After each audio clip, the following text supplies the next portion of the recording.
Hello दोस्तों, एक प्यारी सी लव स्टोरी में आपका फिर से स्वागत है। संजय और कस्तूरी की लव स्टोरी को अंत तक अवश्य सुना। संजय और उसके दो दोस्त थे। उन दोनों ने सोचा कि चलो आज कुछ मजा करते हैं। तो संजय ने कहा, मैंने पहले ही बहुत शराब पी ली है और अब मैं इस हालत में नहीं हूँ कि कहीं जा सकूं। उमेश और दिनेश ने संजय की बात नहीं सुनी और उसे पकड़कर जबरदस्ती कार में बैठाया और एक होटल में जा पहुंचे। वहां पहुंचकर उमेश और दिनेश ने एक कमरा ले लिया। उन दोनों ने पहले ही फोन पर इंतजाम कर लिया था। तो होटल का एक मुलाजिम उनके कमरे में एक लड़की को छोड़ गया। उमेश ने उस मुलाजिम को पैसे दिए, वह लड़की को वहीं छोड़कर चला गया। वह एक साधारण लड़की थी। लगता था कि वह पहली बार इस तरह का काम कर रही थी, क्योंकि उसके चेहरे पर घबराहट के भाव थे। उसके कपड़े भी साधारण थे और कई जगह से फटे हुए थे।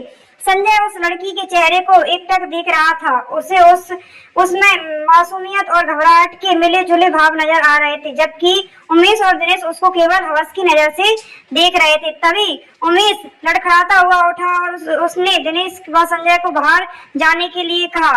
वे दोनों बाहर आ गए। अब कमरे में केवल वह लड़की और उमेश थे। उमेश ने अंदर से कमरा बंद कर लिया। संजय को वह सब बिल्कुल भी अच्छा नहीं लग रहा था, लेकिन उमेश और दिनेश ने इतनी ज्यादा शराब पी रही थी कि उन्हें होश ही नहीं था कि वे क्या कर रहे हैं। काफी देर हो गई तो संजय ने दिनेश को कमरे में जाकर देखने को कहा। दिनेश ने शराब के नशे में चूर था। लड़खड़ाता हुआ कमरे के दरवाजे पर पहुंचकर उसे खटखटाने लगा। काफी देर बाद लड़की ने दरवाजा खोला। उस लड़की ने दिनेश से कहा कि उसका दोस्त सो गया है, उसे उठा लो।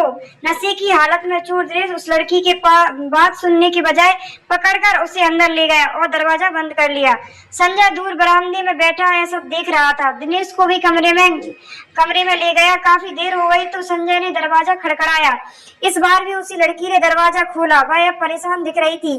उसने संजय की तरफ देखा और कहा, बाबू ये लोग कुछ कर भी नहीं कर रहे हैं और मेरा पैसा भी नहीं दे रहे हैं। मुझे पैसे की जरूरत है और जल्दी घर भी जाना। कहते हुए उस लड़की का गला बैठ सा गया।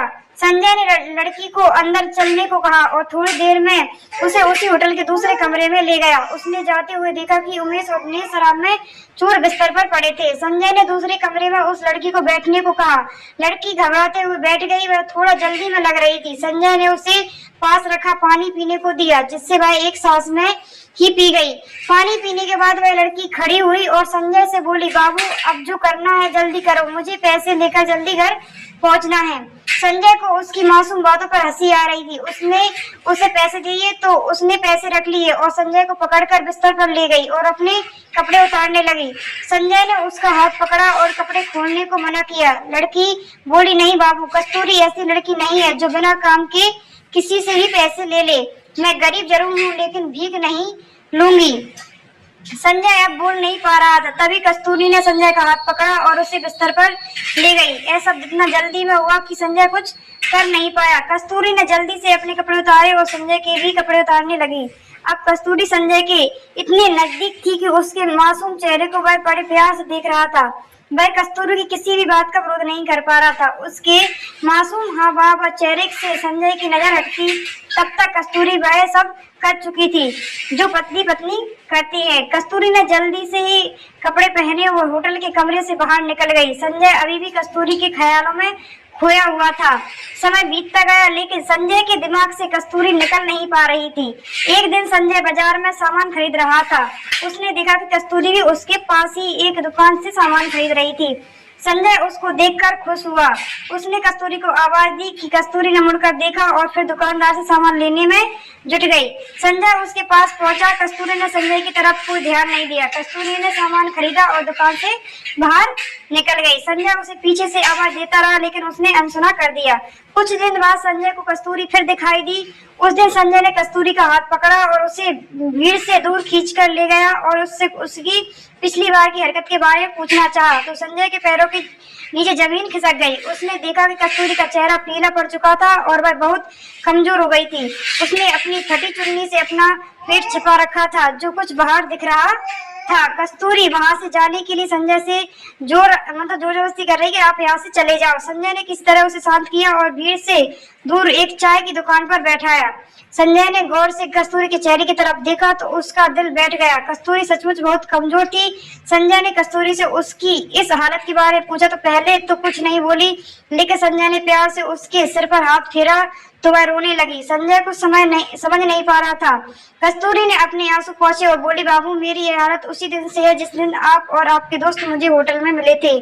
संजय ने उसकी तरफ सामने नजरों से देखा तो वह फिर बोली, बाबू मैं कोई धंधे वाली नहीं हूँ, मैं उस गंदे नाले के पास वाली कच्ची झोपड़ी पट्टी में रहती हूँ। उस दिन पुलिस मेरे भाई को पकड़ कर ले गए थे क्योंकि वह गली में चरसंगाजा बेच रहा था। उसे जमानत पर छुड़ाना था और मेरे माँ बाप के पास पैसा नहीं था। अब मुझे ही कुछ करना था तो मैंने अपने पड़ोस में सबसे पैसा मांगा, लेकिन किसी ने नहीं दिया।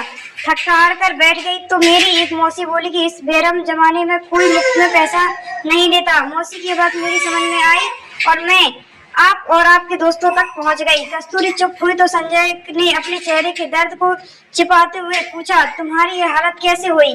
कस्तूरी ने कहा, बाबू ऐ जान कर आप क्या करोगे, ऐ तो मेरी किस्मत है।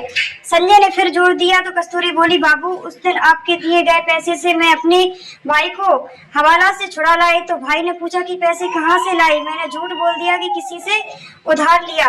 थोड़ी देर चुप रहने के बाद वह फिर बोली, बाबू सबने पैसा देखा, लेकिन मैंने जो जिस्म बेचकर एक जान को अपने शरीर में आने दिया तो उसे सब नाजायज कहने लगे, और जिस भाई को मैंने बचाया था वह मुझे धंधे वाली कहने लगा और मुझे मारने लगा। वह मुझे रोज ही मारता है। ऐसा सुनकर संजय के कलेजे को खून सूख गया। इस सब के लिए वह खुद को भी कसूरवार मानने लगा। उसकी आंखों में भी आंसू झलक आए थे। कस्तूरी ने यह देखा तो वह बोली, बाबू इसमें आपका कोई कसूर नहीं है। अगर मैं उस रात आपको जिस्म नहीं बेचती तो किसी और को बेचती, लेकिन बाबू उस दिन के बाद से मैंने अपना जिस्म किसी को नहीं बेचा। कहते हुए वह चुप हुई और कुछ सोचकर बोली, बाबू उस रात आपके अच्छे बर्ताव को देखकर मैंने फैसला किया था कि मैं आपकी इस प्यार की निशानी को दुनिया में लाऊंगी और उसी के सहारे जिंदगी गुजार दूंगी, क्योंकि हम जैसी गरीब लड़कियों को कहाँ कोई प्यार करने वाला जीवन साथी मिलता है। इतना कहकर कस्तूरी का गला भर आया। वह आगे बोली, बाबू ये आपकी निशानी है और मैं इसे दुनिया में लाऊंगी, चाहे इसके लिए मुझे मरना ही क्यों न पड़े। इतना कहकर वह तेजी से उठी और अपने घर की तरफ चल दी। ऐसा सुनकर संजय जैसे जम गया था। वह कहकर भी कुछ नहीं कह पाया। उसने फैसला किया कि कल वह कस्तूरी के घर जाकर उससे शादी की बात करेगा। वह रात जो थी वो संजय को बहुत लंबी लग रही थी। सुबह संजय ने जल्दी उठा और बदहवास का कस्तूरी के घर की तरफ चल दिया। उस मोहल्ले के पास पहुंचा तो एक जगह बहुत भीड़ जमा थी। वह किसी अनहोनी के डर को दिल में लिए भीड़ को चीर कर पहुंचा तो उसने जो देखा जैसे उसका दिल बाहर निकलने की कोशिश कर रहा है। कस्तूरी जमीन पर पड़ी थी, उसकी आंखें खुली थी और चेहरे पर वह मासूम मुस्कुराहट थी। संजय ने जल्दी से पूछा कि क्या हुआ तो किसी ने बताया कि कस्तूरी के भाई ने उसे चाकू से मार दिया है, क्योंकि सब कस्तूरी के पेट में पल रहे बच्चे की वजह से उसे बेइज्जत करते थे। संजय पीछे हटने लगा। उसे लगने लगा था कि वह गिर जाएगा। तभी पुलिस का सायरन बजने लगा तो भीड़ जुटने लगी।